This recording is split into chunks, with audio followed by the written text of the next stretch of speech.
Right. Yesterday we'd heard that he'd been offered to Manchester United, and Manchester United had been offered the chance to speak to Pierre-Emile Højbjerg. We are now of the understanding that United have made initial contacts over the conditions of a deal for the Tottenham midfielder. Højbjerg has entered the final 2 years of his contract, and Tottenham, we are told, would allow him to leave if a suitable offer was to come in for him. Now, he was close to joining Atletico Madrid earlier on in this transfer window, so you know where Tottenham's mind is. They are of the mind that they can allow him to leave the football club. He's only made 2 substitute appearances in 3 Premier League games so far for Tottenham this season.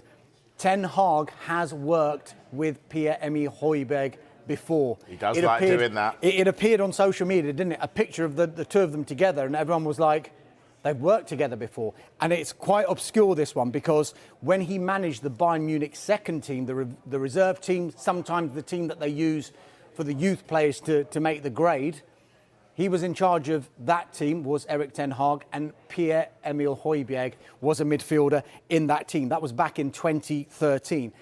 Furthermore, Ten Hag actually tried to sign him when he was manager of Ajax before he went to Tottenham back in 2020. We know the other options that Manchester United are looking at in midfield.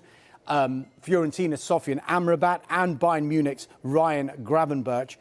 Ten Hag likes both players. He's managed both players before as well, Amrabat at Utrecht and Gravenberch at Ajax. And while a deal for Amrabat in particular cannot be ruled out, it just seems the majority of the noise is coming from the Italian side and the players' camp, who are trying to maybe get a deal done with Manchester United rather than Manchester United being proactive to try and get that deal done the other way around. As far as Amrabat is concerned, we understand that he does want to come to United. He's currently training away from the first team squad at Fiorentina because they want to get his head right before the end of the transfer window if he does end up staying. But for now, he is training away from the first team squad. There is still a chance, having said all of that, that there might not be any major incoming arrivals at Manchester United for the remainder of this window, but they are in talks with Chelsea over Cucurella and potentially targeting Pierre-Emile Højbjerg as well. Okay.